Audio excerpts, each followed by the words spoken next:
Uh, Good afternoon, everyone, and welcome to today's discussion of the Biden administration's approach to China with our distinguished guests, Malcolm Riddell and Spencer Cohen. I'm Nora Kokiar, the Executive Director of the Washington State China Relations Council, and I'm sure that some of you that are on the call today will remember that we had Malcolm, at that time with Spencer serving as moderator, talk to us on a webinar last year that we titled Deciphering Xi Jinping. Much of that session was focused how Xi was trying to bring the technology sector in China to heel while he was actively promoting his idea of common prosperity. Malcolm did a great job of explaining those topics, and I think we had a very large audience that was very engaged with that session. So we're looking forward to having a similar reaction to today's talk.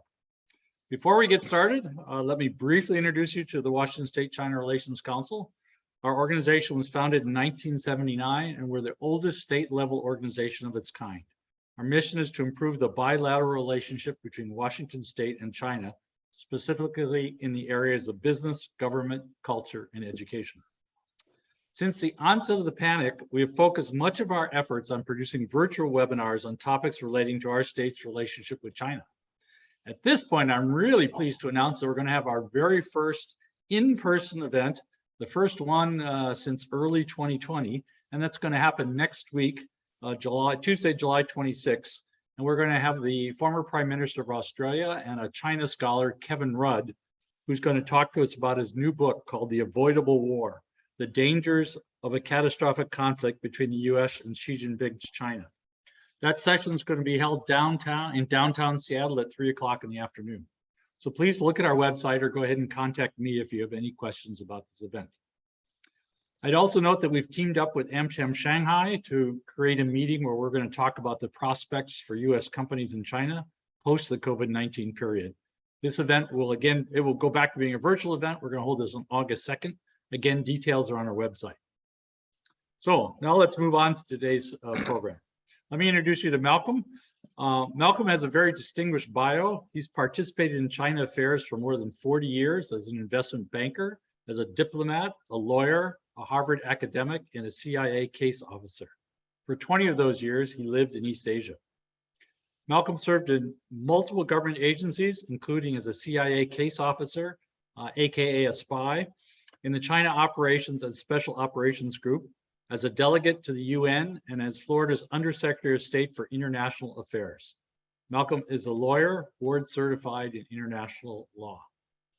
Since 1998, Malcolm has started a number of businesses, including a China-focused investment bank called Riddell and China Debate, an online analysis and event platform that informs on issues of investment in China and international economics, and also about markets that feel the impacts of China.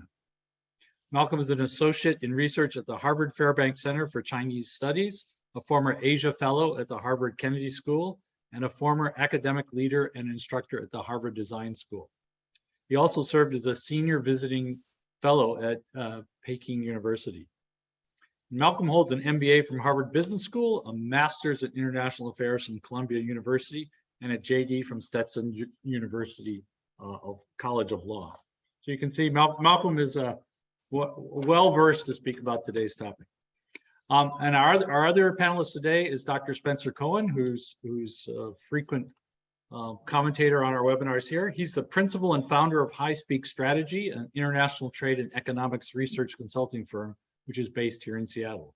He consults and writes extensively on international trade, China's economy and industry clusters, and regional economic analysis.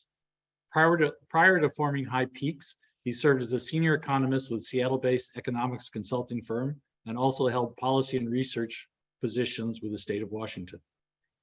Spencer was recently selected and is currently participating in the National Committee on U.S.-China Relations Public Intellectual Program.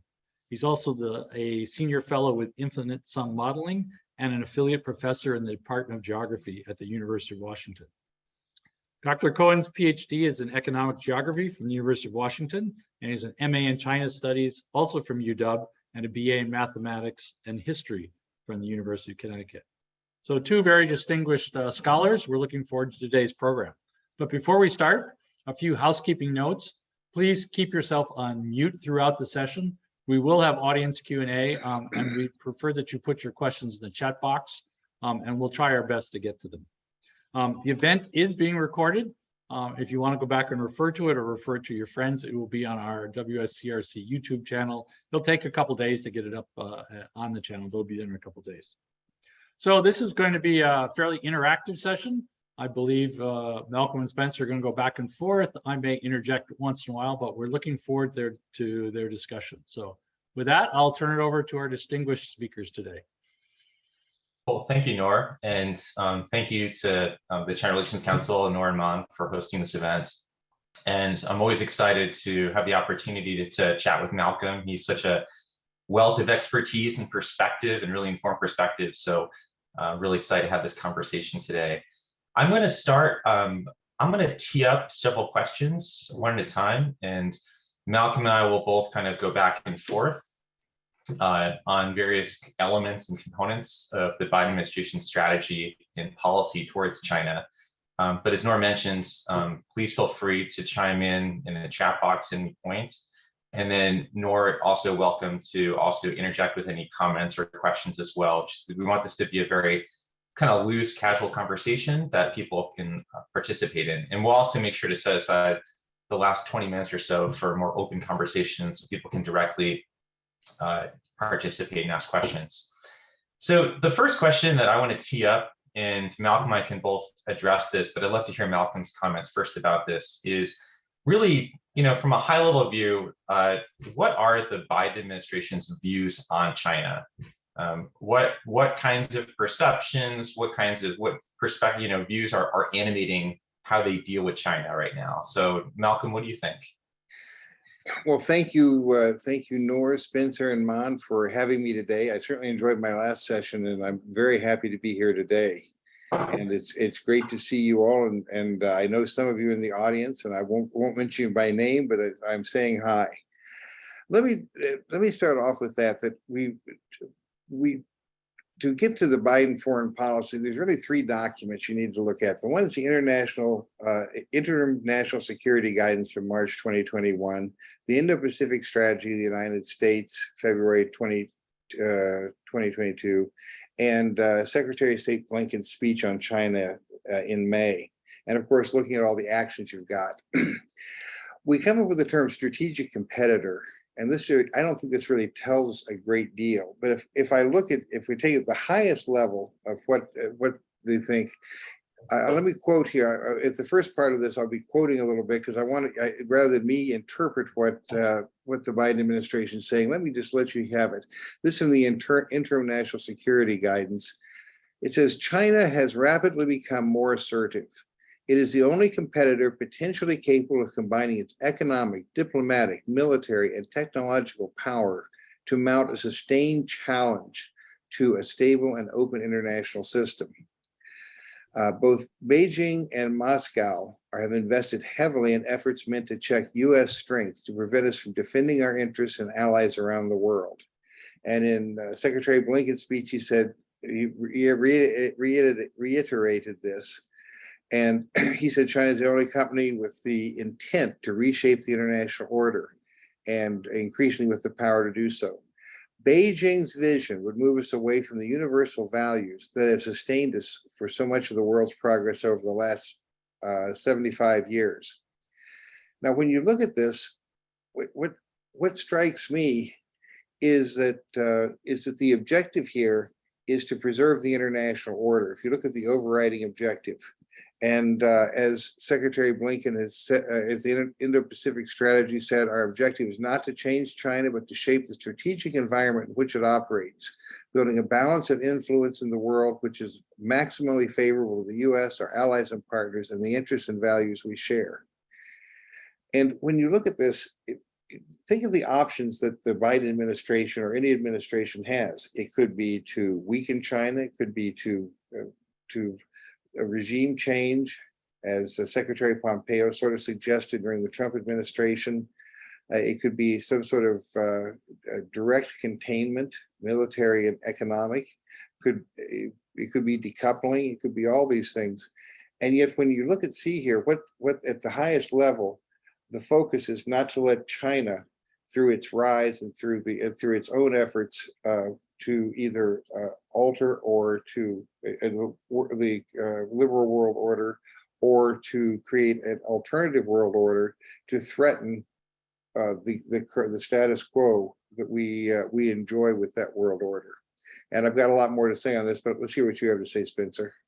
Yeah, I agree with what you've presented, Malcolm. I think that the other part of it, and you and I have talked about this too, is the way the Biden administration sees China as sort of really undermining a lot of like what the US has defined in terms of its principles and aspirations with respect to human rights, market access, fair trade, and what have you. They do see China, per your point, just elaborating, as much more sort of undermining or potentially challenging a lot of those US vital interests in Asia Pacific and those core principles in the Asia Pacific. The thing I think that, like, and we've talked about this too, but the idea of international order is a term that's used a lot in the discourse on China. And I think that, you know, some scholars like Ian Johnson, for instance, have really questioned what international order are we talking about, right? I'd love to hear your thoughts about this, but I do like the way that we've kind of, he essentially problematized this idea of international order. Are we talking about a trade international order? Are we talking about a commercial international order, security international order?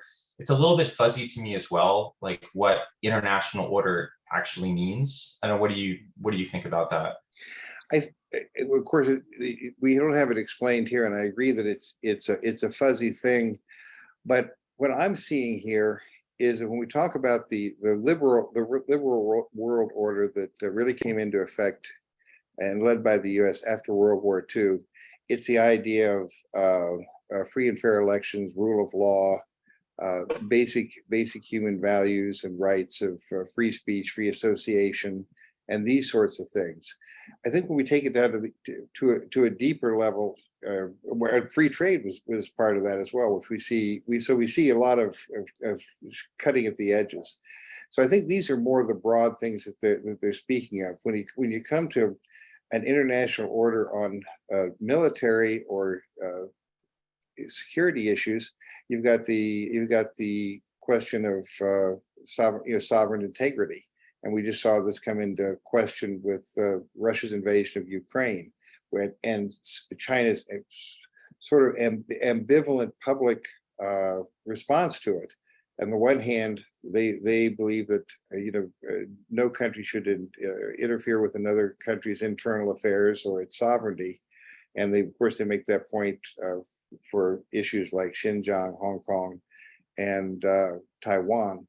But on the other hand, they have a hard time condemning, for another set of reasons, the invasion of Ukraine.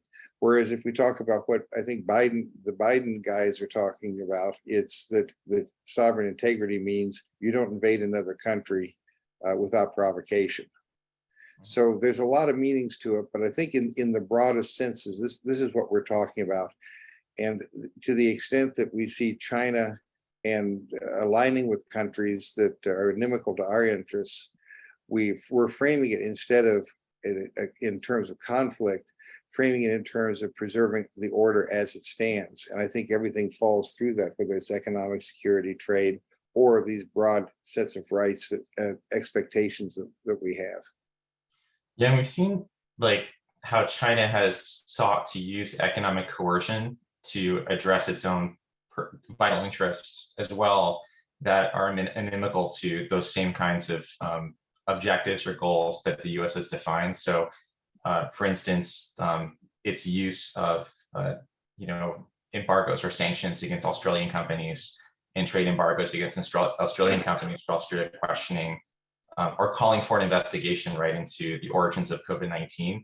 And we've seen it much earlier too, right, with rare earth metals as well, where China has sought to use economic might to try to induce or to apply punishment to countries that are challenging it in some way, shape, or form, which does also feel, to your point, feels like it's using these mechanisms to try to challenge a rules-based order for trade specifically. So I agree with what you've been saying. Well, you've What got the same about, sort of thing also with the belt, the Belt and Road, using an Mhm. economic plan to increase power and influence. But it's, I think the issue is that these actions like the Belt and Road itself are not necessarily threatening. Japan does it. We've now got the EU and other countries coming together to form these things. It's the overall use of sort of a mercantilist way of approaching things that's causing the trouble in that area. But the real question, I guess you would say, is China's alternative world order, as somebody has said, making the world safe for autocracy? Mm-hmm. And when you look at that, I think that's the way the Biden administration seems to be framing it, as between democracy and autocracy. And when you get to that point, it's a fairly stark contrast. Mm-hmm. Well, that gets to our second question, actually, which is really about how you and I would characterize the administration's overarching China policy. So we've kind of articulated how they view China as sort of this antagonistic challenge, but how to the existing international order and the rules and norms that govern trade and commerce and security. But how would you characterize the actual policy? At least I know it's still somewhat prosaic and it's still kind of, almost 2 years in, is still kind of taking form. But you cited several documents, including the Pacific Strategic Framework. There's also the Indo-Pacific Economic Framework that also provides some additional detail. And then, of course, Blinken's speech in May that emphasized, compete, align, and compete. Invest, align, and compete principles. But how would you describe it or articulate that their overarching approach at this point? What's your take on it? If you look at Blinken's speech, he does emphasize the invest, align, and compete. And if the way he puts it, we will invest in the foundations of our strength here at home, our competitiveness, our innovation, our democracy. Okay, that's what Joe Biden has attempted to do, and for whatever reasons has been thwarted in some of his attempts to do it, but that still seems to be the intent. And the second, we will align our efforts with our network of allies and partners, acting with common purpose and in common cause. And we've seen that coming out in spades. And then harnessing these two assets will compete with China to defend our interests and build our vision for the future. So far as how that translates, I sketched out four aspects. The first is essentially what we saw, the Biden's Build Back Better idea, and how effective that will be and how that actually plays out remains to be seen. The second, of course, is the alliance system. And one of the things that I have been amazed at is how many countries that and areas that I thought didn't go along with Trump's view of China as essentially as a challenge, and now are. You look at Japan with its intent to increase defense spending and its assertion that Taiwan's of interest to it. You look at the EU, which to me is probably the most amazing, because it wasn't that long ago that they were really giving a cold shoulder to the idea of China being a problem. And then you look at any number of countries in Southeast Asia, of course, that are on the fence for all sorts of reasons. And so what you see is in this area of building alliances, we'd like to say that Joe Biden is and his team are brilliant diplomatists, but they've had a terrific partner in getting this done, and that's Xi Jinping. Because for reasons that are befuddling to a lot of people, as John Pomfret said in an article, the moves are befuddling. China is poised to see its influence rise to a place it's smart, but it's not. Instead, it's alienating individuals and nations across the world. You mentioned the issue with Australia. Now we've got Europe was very concerned about Lithuania being sat on because of its actions toward Taiwan. And you look at all of these sorts of things together, And you say, gosh, he said, because Biden's such a brilliant team, so brilliant with diplomacy, or has Xi Jinping just scared the bejesus out of everyone? And you really wonder, did he have to do that? That's a question we can go into more. The one that I was particularly interested in recently was the NATO, which of course is charged with defending Europe. And at the recent Madrid conference, they had, in addition, the NATO members included Japan, South Korea, Australia, and New Zealand. And they're all from the concern of China. And this was the first time that NATO singled China out as a strategic challenge. And if you read the document, and you compare it to earlier documents, it's almost startling. I mean, the way they lay out China's, we'll call them from the NATO's point of view, misdeeds, and why NATO has to be in support of these things. I mean, so it was a lot easier to pull all these folks on board given Xi Jinping's actions over the years. And let me go now to add one more point on that. Where am I? Okay. And then an interesting part, and in great contrast to the Trump administration, is the emphasis on human rights. Now, this is, of course, we're probably not going to have any changes with this, but it does make a difference in contrasting the two value systems that we're talking about. And interestingly, the big change, I think, in Europe is that before they were focusing on, the EU was focusing on its economic relations with China and sort of not paying attention to the other things. As one wag said, Andrea Merkel's China policy has run out of Volkswagen's sales office. But now they seem to be tying human rights to their economic issues. And so it's easy for them to come on board with Biden's emphasis on that. And the final features, I don't think the administration has really stopped trying to get limited cooperation anyway from China on issues of climate change to COVID.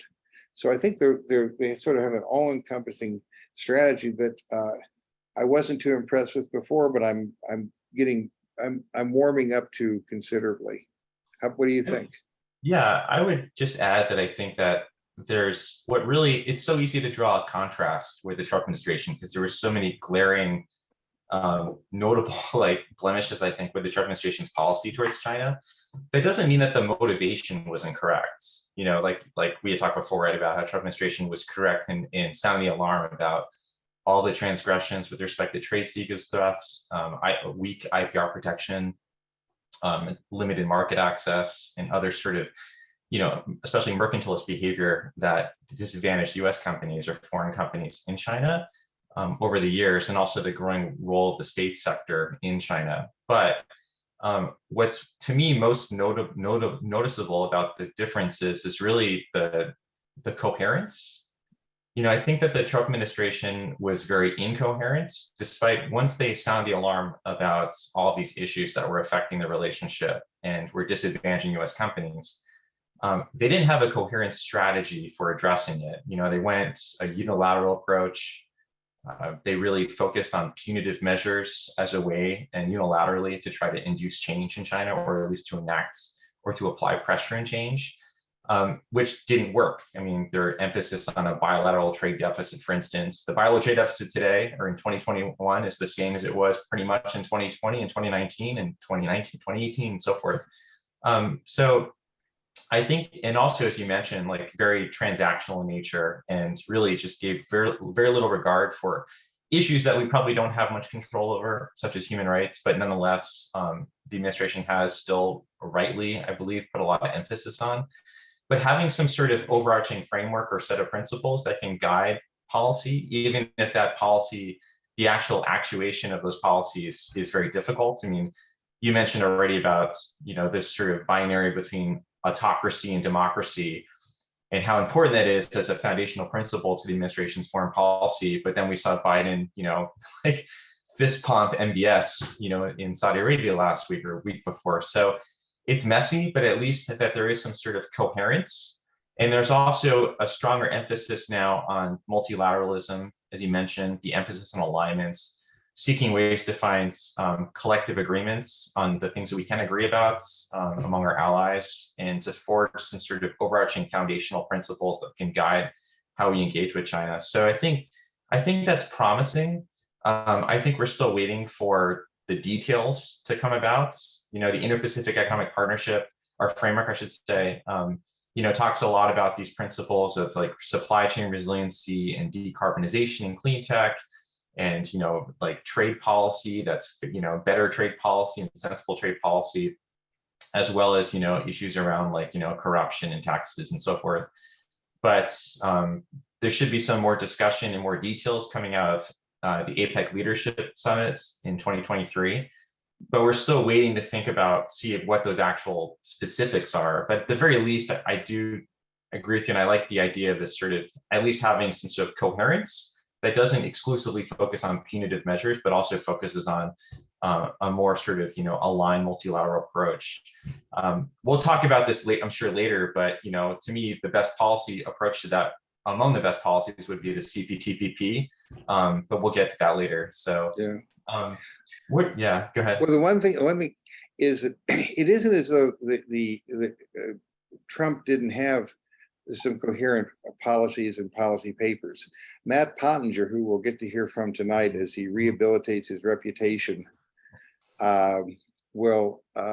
really did a good job. Most of the good strategy papers that came out of the Trump administration came from Matt.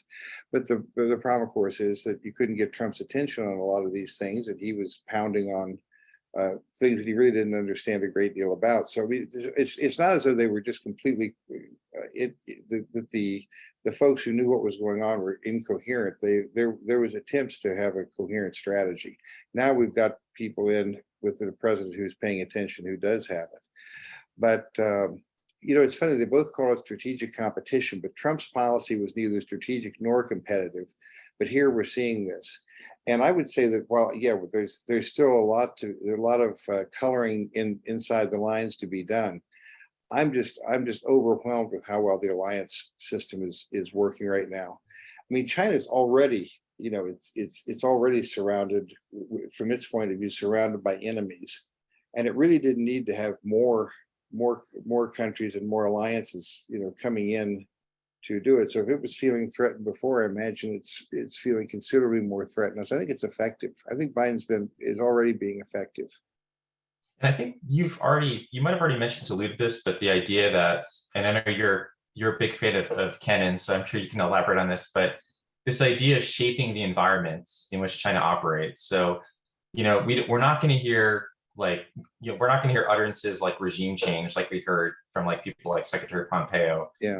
But we are going to hear a lot more discussion around establishing an environment that could potentially induce China to alter its behavior, or at least to understand, at least have more transparency and clarity around what the cost and benefits are of certain types of actions, certain ways in which they could maybe, provocations that would lead to certain outcomes, for instance.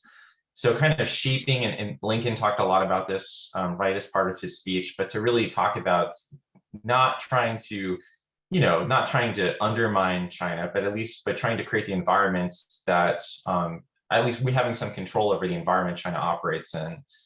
So, well, as long as you brought up my hero, George Kennan. I knew you wanted to expound on that. I always want to talk about George Kennan, and I spend way too much time reading Kennan. But I go back, if I can't get to anything else, I always go back and read the sources of Soviet behavior in foreign affairs, just to see what I can learn. And the China policymakers believe that what Biden is doing is full-fledged strategy of containment. So the question I asked myself, first of all, is containment a good idea? And second of all, are we really doing it? Well, it depends on the thing about containment. George Louis Gaddis, who won the Pulitzer Prize winning biography of Kennan, also wrote a book called Strategies of Containment. And what you see is that containment has a long evolution and different meanings. But if we just look at what Kennan had in mind, it really looks a lot like China policy. in the foreign affairs article I referred to, the most famous single sentence is, "It is clear that the main element of any United States policy toward the Soviet Union," now I'll go ahead and put China in there, "must be that of long-term, patient, but firm and vigilant containment of Russian expansive tendencies." Now, the thing he's not saying, he says, is we want to destroy the Soviet Union. We want a regime change. We just want them to not be bad actors in the world and affect, essentially, he was essentially saying a great deal of what Blinken was saying. And if you look at it, even under Reagan, despite all his talk about liberation and rollback of the communists, he stayed true to this. And pretty much as long as the Soviets stayed in their box, the US didn't intervene. Now, if we look at this, if we look at what the objectives of containment were, it was two things. It was to limit the expansion of Soviet influence and to encourage the Soviet Union to evolve to a radically different direction, but not to destroy it. And if look at a couple elements, was to persuade the Soviet Union to alter its view of the world in ways that would benefit the West, but not do so through appeasement or war. This was Kennan's big thing. He says, we we'll never be able to make friends with them, and going to war with them is unnecessary because we have the ability to do containment in this sense. So containment was not forcing them back to their borders, was not preventing all activity. It was preventing activity inimical to the West or the US and its allies. But now, if we look at this, this all sounds like what we just quoted. Our objective is not to change the PRC, but to shape the strategic environment in which it operates. And that was from the Indo-Pacific strategy. And Blinken says we cannot rely on Beijing to change its trajectory. So we will shape the strategic environment. Okay, we're hearing the same thing over and over again as what it was. And as soon as I read that, I said, boy, somebody's really reading his Kennan in detail, not the iteration that ended up being a military type containment, which is what actually Kennan regretted his policy because it was misused in that way. It was not meant to be military containment. And if we look at, we linked, this is a wonderful thing too. The containment also was linked to multilateral rather than unilateral conception of interests. Not just the US system, but we were able to look at a number of things. And Blinken's comment that I thought was particularly good, our diplomacy is based on partnership and respect of each other's interests. We don't expect every country to have the exact same assessment of China as we do. We know many countries, including the United States, have vital economic or people-to-people ties with China that they want to preserve. This is about not forcing countries to choose. It's about giving them a choice.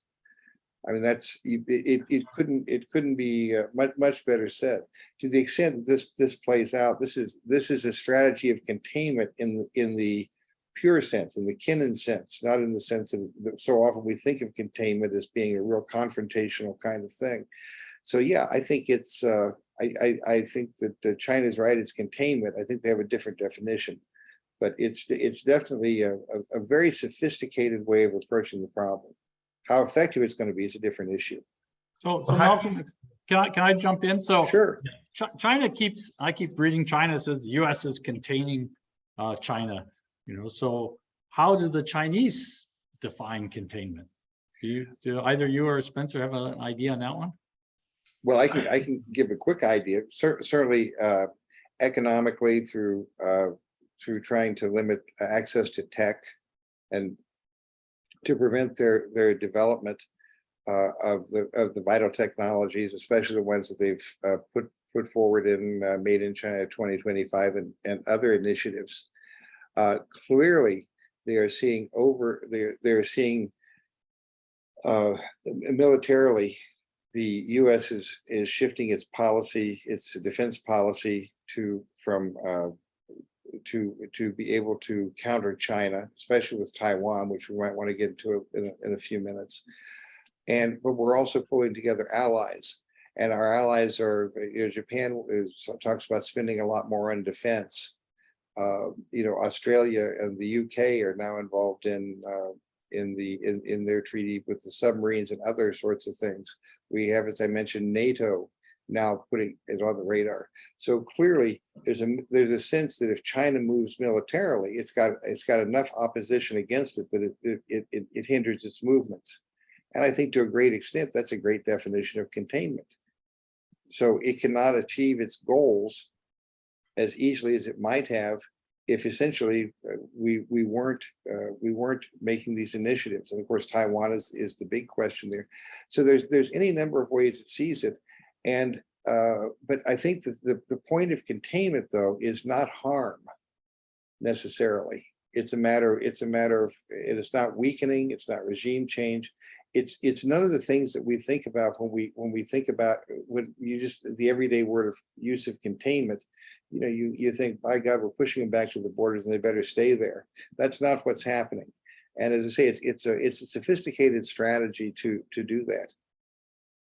I would just add that China is certainly seeing containment as, or they have strategic vulnerabilities. You mentioned about tech policy and about sanctions and export controls that directly impact Huawei and ZTE, for instance. They certainly have, significant strategic vulnerabilities, are anticipating that those vulnerabilities could become more acute and painful in the near future. So, China is actually moving in the direction, I wouldn't call it their own induced containment, but they are anticipating and planning for a world in which they have less ability to access global supply chains, at least in the near term. And we're seeing that with, China's move towards the dual circulation framework, for instance, which of the two circulation, both the external, which is to be more export competitive, but the internal circulation is all about being able to shore up supply chains, encourage more domestic consumption, and become much more resilient in the face of potential disruptions brought on by US export controls, for instance. So they're also moving in that direction of anticipating containment of a certain kind, whether it's like in tech policy. But the thing about containment to me too, though, and it's more of a question, I guess, for you, Malcolm, and for others, but China is not really in the business of exporting its economic model. That's I would argue that they're not. Yeah. The Soviet Union had an ideology. There was the Comintern. There was this whole sort of global communist movement, and they sought opportunities there was a clear dichotomy between, Soviet model of economic growth and governance and political economy versus Western, US-led liberal economic systems and political systems and democracies. And it was very messy, right? Because there were lots of countries like Greece and others that were clearly, authoritarian regimes, dictatorships, and what have you in the middle, but still siding with the US. But China doesn't really, you mentioned about how the US is not making countries choose, but just giving them a choice, but not forcing them to choose which side. I also think China is also not forcing countries to make a choice. There are specific issues they do, right, on issues of Taiwan, but in terms of alignment, it doesn't seem like China is really trying to force countries in the way the Soviet Union was trying to compel countries to become part of their sort of broader system of alliances, in the same way that China's not pursuing that same kind of approach. They're simply trying to build a space that is safe for China to, safe for Chinese, socialism with Chinese characteristics to sort of operate without infringing upon or inhibitions brought on by military or otherwise, as well as specific geopolitical issues around Taiwan. Do you agree with that, or what do you think about that? Yeah, in fact, what you just described is why I really don't like the comments that we're in a new Cold War, because to me, because of these differences you just described, it obscures more than it says. We're in a new area. And I'd forgotten. I have said before, we don't need to contain China. Xi Jinping's doing it for us. So I think there's a lot to be said there. But the idea that we've already seen China's aggressive actions. You mentioned Australia. I'll add in the South China Sea, border conflicts in India, abuses of human rights that we would like to contain. I don't think we have much possibilities of. So it's a different set of issues that we're working on. Now, to me, the big question is when we say containment, militarily, it's pretty clear what we want. You know, we don't want them able to invade Taiwan. We don't want them able to invade their neighbors. You know, but when it comes to the economy, is our aim to simply not support the growth of the Chinese economy or to hamper the growth of the Chinese economy? And that remains to be seen. If that's the case, then we kind of going beyond containment, not helping grow the Chinese economy. Yeah, I think that's within the framework of a containment policy. Taking active steps to weaken the Chinese economy is a different story. And I think in the Trump administration, they wanted to do that sort of thing. They just were inept. But I'm not seeing that here. So I think it's a whole different set of issues in containment. That's why I don't like the comparison to the Cold War. The one issue to add to that is that I do think that, you know, my view is that so much of the Communist Party's political legitimacy is really grounded in two things. It's nationalism, and we can, you know, dating, you know, how it sees itself fit within the broader sort of arc of Chinese history, and then specifically on issues of reunification with Taiwan as an essential, you know, core issue within the Chinese Communist Party. But then also economic stewardship, and it's the party that's going to continue to facilitate economic growth and well-being, wealth generation within among the Chinese people. And I think that one of the big risk factors is that right now, I think they're relatively equal. There's a parity between those two motivations. But what we've seen even before COVID was that the Chinese economy, the economic growth model of the Chinese economy was really running low on fuel. It was running on fumes, essentially.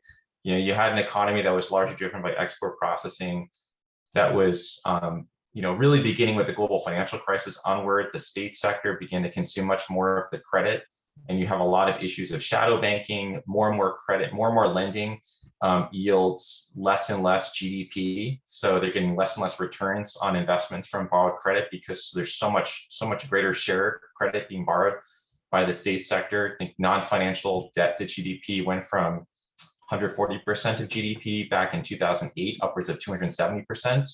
And we're seeing that the China's growth is decelerating even before COVID. COVID created obviously some weird anomalies in their growth trajectory, but generally the general trend is that China's growth has been decelerating at a significant rate, and they face huge significant headwinds as part of that. You know, we've seen as part of that, productivity growth is about half of what it used to be prior to 2008, and we're seeing, you know, China's, you know, there's two ways to grow an economy: either the population increases, you increase your population, you increase your productivity. And right now, productivity is declining and population is declining, or is decelerating, especially when the working age population. So how much does that kind of, you know, anxiety perhaps, you know, and the fact that China is facing a real risk of a middle income trap, and as much as they try to invest in a lot of high-tech innovation, such as semiconductors or advanced semiconductors, those efforts have really fallen flat. And I wonder, you know, given the internal domestic considerations, how much more the government, as part of its legitimacy, might shift more of its emphasis towards nationalism to address those shortfalls. How do you see that, or do you see that as a big risk? Oh yeah, and I look at it a little bit differently. That you said that the Chinese, and I think this is right, Chinese Communist Party has based its legitimacy on issues of nationalism, and of course of being the ones who, you know, allowed China to stand up. You know, they saved China from the foreigners. And the second thing, of course, is the economic growth. But economic growth, that one is not a choice. That's a given. We see right now the Biden administration in the midterm is even under greater threat because of economic downturns. I think that's a given in any government. The issue of nationalism, that's one that, in Taiwan, that's one that has been selected for the legitimacy of the party. There is no reason to harp on the century of humiliation. I mean, heck, we defeated Germany, and look what Germany did during the Nazi era, and you know they put that behind it, and we've put it behind us too, and now we're allies and friends. With Taiwan, Mao told Nixon, yeah, Taiwan, if it takes 100 years to get it back, it's okay. And going through Jiang and Hu, I don't recall that being the same attitude, but there wasn't the urgency. We had a sense that the status quo would go on as long as Taiwan didn't cross any of the red lines. It didn't declare independence, didn't develop an atomic weapon, didn't station foreign troops. This is after the recognition of China, and these sorts of things. So we were going to sort of hum along.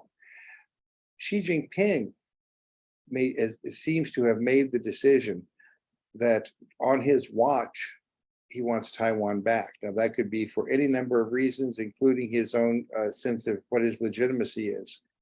But these are choices that are made. You know, the economy given for any political system. But when you see these choices, they start to play out. Then yeah, maybe Xi Jinping's got himself, and China's got himself in a trap with nationalism as the key, or with getting Taiwan back as the key. I mean, what if Xi doesn't get Taiwan back? Is his legacy gone? Or what if he tries and fails?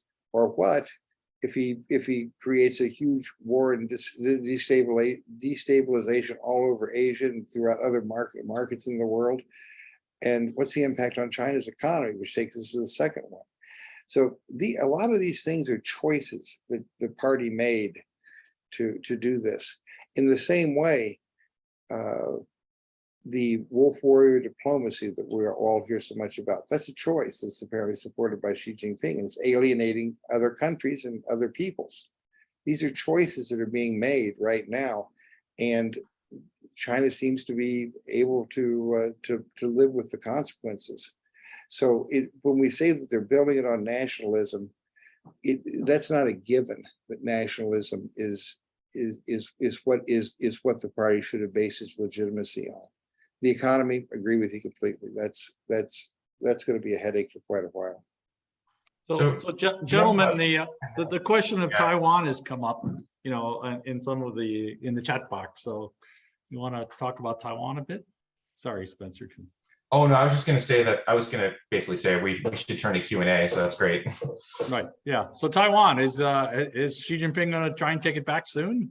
That's kind of the essence of the question here. Well, that of course is the big question. And as I said before, yeah, everybody was kind of worried about it, and there'd be incidents and whatever. But I don't think anybody took it seriously. I didn't take it that seriously. And but then when you see that Xi really, from his own statements, seems to be making it part of his legacy, getting it done on his watch, the can's not kicked down the road. There's a real, we've come to an issue, no doubt the biggest source of conflict between the US and now other countries that have chimed in and said, yes, Taiwan's of critical interest to us. So it's a problem. That's why I think Spencer and I were talking about what was our wish list if for U.S. foreign policy. My wish list is that we get on the stick on building up our troop and naval capabilities in the Western Pacific, just for this reason, for deterrence, not for war, but for deterrence. And so, yeah, I think there's a real risk. I didn't before. In fact, we haven't had time to talk about it, but so many of my ideas over the Xi Jinping era have changed. And it's been really because of Xi's actions that have made me doubt lots of things before. I lived in Taiwan for 12 years. Never even occurred to me that there'd be a problem with Taiwan, that I had to worry about a missile coming down on my house or anything. But now, no, I think it's a serious threat. Spencer, what do you think? Let me just kick pro comment in there. A little bit of a plug for our session. I don't know if you can see that, but Kevin Rudd's book is about the dangers of a catastrophic conflict between the U.S. and Xi Jinping's China. He points it out. It's not U.S. and China. It's Xi Jinping's China. Just to address, I mean, to comment on what you just said, Malcolm. It's Xi Jinping who seems to be driving this stuff.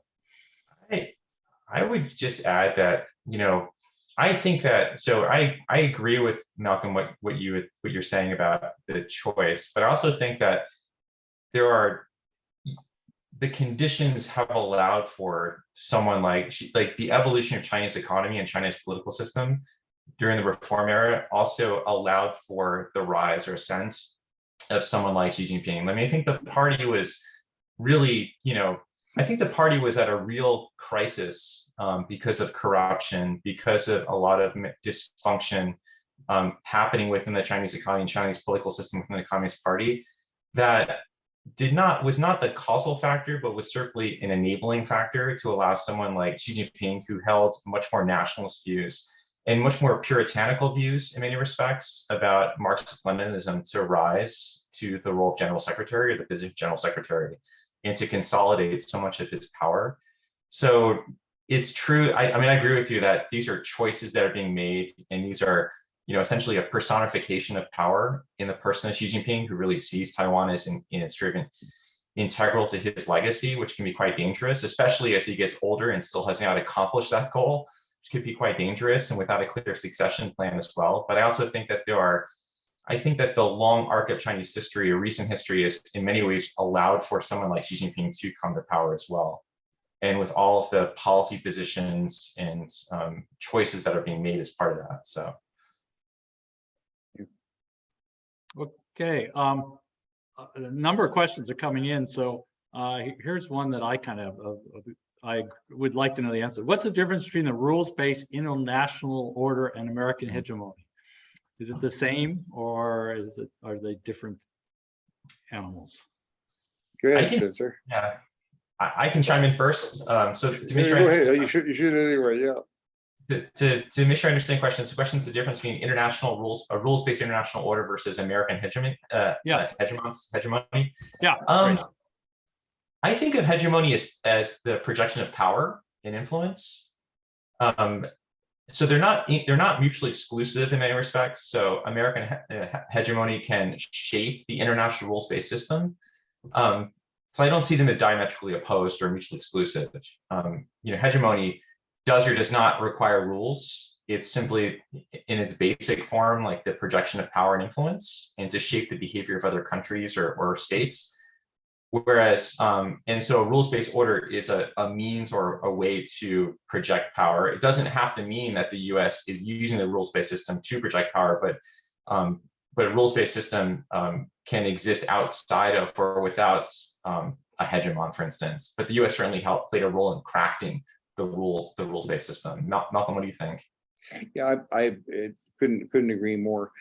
The rules-based system, we like to think these are God-given rights or whatever our Constitution implies, but I mean these are rights that were crafted, and if we want to say are embodied in the UN Charter and other UN documents that were agreed to by a great number of countries, not just the Western democracies that were thriving at the time of the winners in World War II.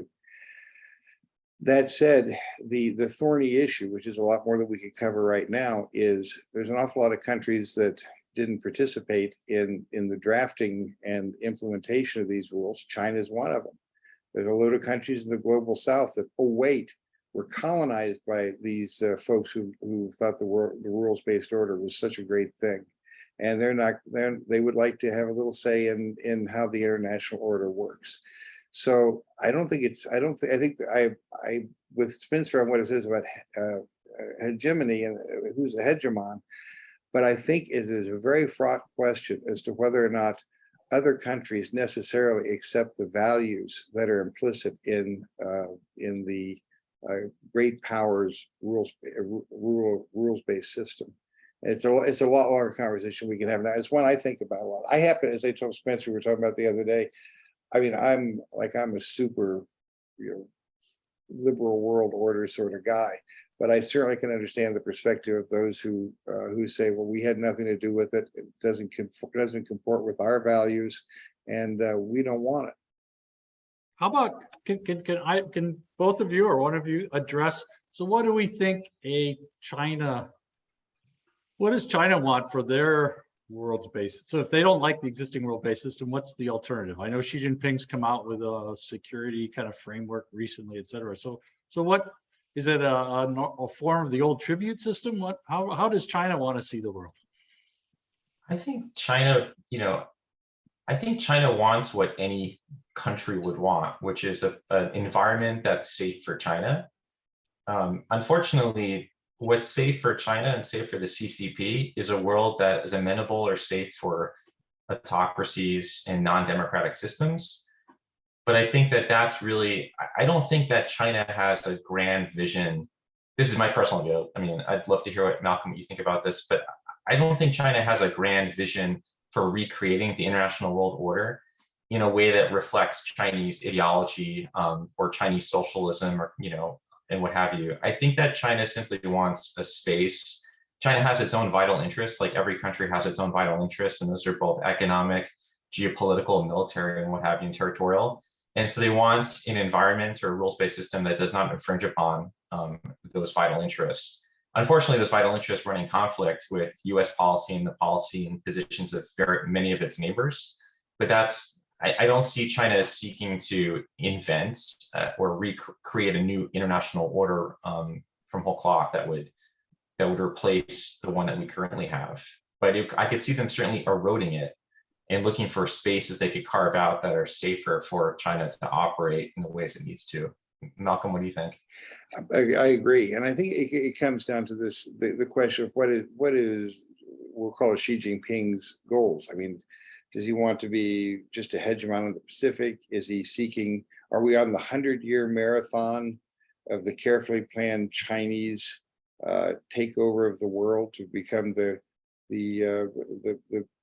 country that dictates how the world is run? I don't buy either one of those, but I do think that even though it was, I think, made a little bit facetiously that China is making the world safe for autocracy, it goes right along with what Spencer's saying, that as long as there is a strong pushback, I mean, if you see a security threat in Xinjiang and you want to take the steps that China took, China obviously feels justified in doing that. And they would prefer to have a world that doesn't criticize them for doing it or attempt to punish them for doing it. If they want to, what we consider to be break a treaty with Hong Kong, that is a perfectly acceptable thing. But in a world where we try to observe treaty obligations in a different way, that's not such a good thing. So I think there's any number of ways where as Spencer said, there's friction. And wouldn't it be nice if we just didn't have any of that friction? If China were just free to operate as it wanted? If we want the South China Sea, forget a tribunal's judgment. Screw it. It's our territory. I mean, this is what I'm saying. When we look at it, we say, oh my God, they're not following the rulings of a tribunal. We look at it and says, hey, it's nothing to do with us. So I think it's probably this broader scope of what Spencer says, that China would like to be able to operate freely and have friends and allies that support it rather than criticize it or try to impede it. Okay, so we're up at an hour, and if I may ask our two speakers here if you'd stick on for another 10 minutes. I think sure. There's still more questions. We'll cut it at 70 minutes, but we'll go for 10 more if you would, because there's a lot of stuff in the chat box. Here's a question from Bernie Thompson, who, by the way, mentions that he loves your Malcolm writes about every Bernie. 2 weeks. Well, it's really once a week, but we're working on another project right now, and I'm down to once every 2 weeks occasionally. Okay, for those of you that don't see it, it's a really good newsletter. Malcolm analyzes what's going on kind of in China and puts his comments on it. It's quite good. He talks about, instead of containment, he says it'd be more goal-oriented framing it, calling resilient supply chains. Shouldn't the Biden administration connect the dots between market concentration, and he talks about something like Amazon, and supply chain concentration, which would be China, and try to achieve diverse, resilient supply chains, which there's also a movement around for, well, basically it's happening, deglobalization, and maybe that's a little bit what's happening here too. But is that way to look at containment as saying, hey, we should move beyond China as our source of so many of these goods? Bernie, thank you. I had not thought of containment in that way, but it's sort of a corollary, if not a direct part of it, sure. Because if right now the companies that are thriving in China and depending on China, whether it's Apple or others, are supporting the government, but also to its detriment if they don't have resilience in their supply chains. I think it's a brilliant way to think about it.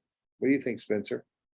Yeah, I think resiliency is a term that, I think it's a great question. I think that resiliency is a term that gets used quite a bit in the public discourse on China and supply chains. I think what it really means in the practical sense in most cases for companies is less about divestment and more about redundancy. So for instance, a lot of companies that are based in China that experienced disruptions over the last year because of supply chain bottlenecks and shipping bottlenecks are looking for ways to potentially build out more redundancy in their manufacturing capacity and shipping capacity in other parts of the world, including the US. I think that's one way to think about resiliency and kind of moving away from the just-in-time logistics model. I do think it's not good. I think that there are companies that are going to, like, there's multiple reasons why companies are in China, right? From a supply chain perspective. One is certainly the low-cost labor model, but that's eroding. I think a lot of companies, they're seeing China's labor costs going up substantially from 26 times cheaper than the US in 2001 at the sort of the dawn of, or the brink of joining WTO, to only 4 times cheaper as of 2021. So a lot of companies that are purely focused on a low cost model are going to be considering moving to other parts of the world. If there is capacity for those companies to relocate the supply chain, that's another big question. You know, China's built out so much in the way of economies of scale with respect to infrastructure and other import systems to really enable to offset those costs, those labor costs, those rising labor costs. And then there's companies that are not just invested in China for manufacturing, but also to sell to the domestic market. So again, I think it's really going to be, economics are going to dictate more than Biden administration policy, how those companies decide to reconfigure or resort and redesign their supply chains and build in more resiliency in the face of potential geopolitical risks with China. But I think that's the more likely scenario. It is interesting though that you know, for a long time, we've had institutions and, you know, organizations that have been tasked in the US government with assessing the intersection or overlap of national security with technology and investment and trade, such as CFIUS on the investment side, and then historically with export controls and ITAR. But it wasn't until the last several years that that intersection became so apparent. And I think a lot of companies are now evaluating how much they're in the crosshairs, that overlap of national security clearance in the US and how exposed they are in the China market. So that could be, but I think, again, I think it's better for companies to make those decisions rather than have a US government policy to drive that resiliency. Yeah, I take a different view. If we could put, to me, it is, as Spencer and I were talking about earlier, you know, I think we should be making things, and I always did. I was this business of hollowing out manufacturing in America for whatever reason it never made any sense to me. So I am all for reshoring, fringe shoring. I think that anything that's vital to U.S. interests should either be in our hands or in the hands of our reliable allies. And I think we're talking so much about the Biden administration's policies, but of course we've got the Biden administration, we've got the White House, we've got Congress, and we've got the business community, as well as the voters who have a big influence there. And if you look at what's happening with Congress, you know, they're taking, I think, stronger steps in some ways, or at least talking about it, in things like pharmaceuticals and things that will encourage. I don't think Trump ordered all companies out of China. Well, okay, yeah, that's great, but that's not happening for any number of reasons. But there's certainly ways to give incentives, help. Japan, I don't know how well it worked, had a $800 million fund to help Japanese companies reshore. I mean, nobody's really thought through how this process should work. But to me, I think the idea of supply chain resiliency and containment, as I say, it's interesting, never saw before. But to the extent that the companies that are doing anything that's vital to our interests are sitting in China rather than sitting with our allies or on our shores is a form of insanity. And a big one is semiconductors. And of course, it looks like maybe that semiconductor $52 billion may get passed this summer. It looks like it might. But even if that gets passed and some new fabs get built in the US, as the more I read literature about the semiconductor industry, is the testing and the packaging and all that would still probably happen in China. So you'd make the chips in America, you'd ship them to China to be tested. So there's quite a long way to go to bring America back to where it's producing what it needs. Exactly. And as I say, I was never a big globalist. And so for me, it doesn't make sense that these sorts of things are in the hands of folks who don't necessarily have our best interests at heart, any more than China would want to have it in America. Right. Industry is vital. Semiconductors is a terrific example. You know, one of my favorite things is saying that China would invade Taiwan just to get TSMC. And it's so hard for me, and I could be wrong, but it's so hard for me to believe that we would, if that were to happen, there wouldn't be a couple of Tomahawk missiles that would just take care of that whole problem for China. So, you know, I don't think that's a motivation I think China, in the same way it took the South China Sea and things through salami slicing, you know, they're buying off Taiwanese engineers, trying to get them to go to China and make it work. So yeah, I think the semiconductor is especially a difficult industry on both sides to make work. Yeah, and I've talked to semiconductor experts, and even if they did take over TSMC, there's supplies of gases, materials come from Japan, come from the US, etc. Yeah. You couldn't run the plant unless you had those inputs. So it would sit there unfunctioning for quite a while until they could figure that stuff out. Yeah. Okay, we're just about over. I see YP's had a couple questions. One was about, can you see a senior US diplomat like a Kissinger? Can we somehow get a senior seasoned person to try and help us to talk to China? I wrote back to her. I don't. We're kind of in an age of pygmies. You know, I don't see leaders anywhere. I can't think of somebody, and not necessarily that, you know, you could love or hate Kissinger, but he was effective and certainly had an agenda that accomplished a lot of what he wanted to do. But yeah, I don't see it. I wish we did. I wish we had good national leaders. So let me throw the last point in here. So can somebody should Nancy Pelosi be going to Taiwan? Oh, I'm the wrong one to ask. I am so pro Taiwan. This is, I'll just take the mask off. Okay. You know, I have no trouble with it. Okay. Because I think, you know, Biden and Xi are supposed to talk soon. I think that's really, as long as I'm not in favor of strategic ambiguity anymore. And I think Biden was saying what he meant when the 3 times where he said, yeah, we'll defend Taiwan. And I was pleased to hear everyone.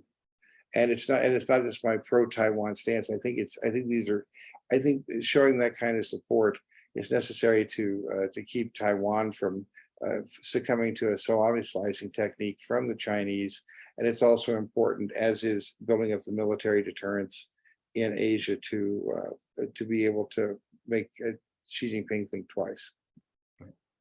Yeah, I think the deterrence factor is something that many in the U.S. security establishment have said, and that's, if you got rid of strategic ambiguity, it'd be very clear. Absolutely.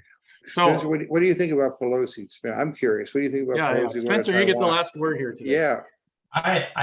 I think it's more just book of business. We have, I mean, granted she's the speaker, but we do have, I mean, that's a regular occurrence to have members of Congress visit Taiwan. So I think it's, in part, I think it's more kind of hyped up than it might necessarily need to be.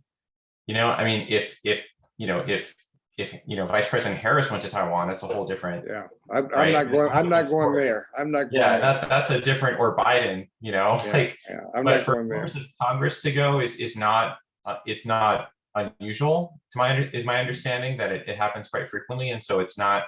I think that it's just that we're in a certain environment where those kinds of what typically are rather sort of typical banal events are hyped up because of the environment we're in, the sort of heightened anxiety and tension right now. So. Right. Okay, well, gentlemen, thank you. The numbers are beginning to drop. I think people move away from their lunch and have to go back to work. But a really, really good discussion.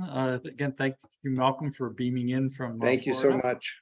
Yeah, really good discussion, and I hope the audience enjoyed it. Again, those of you that are still on, I hope many of you will be in the room next Tuesday when we have Kevin Rudd talk about his book about the U.S.-China relations. So again, thanks everyone, and signing off.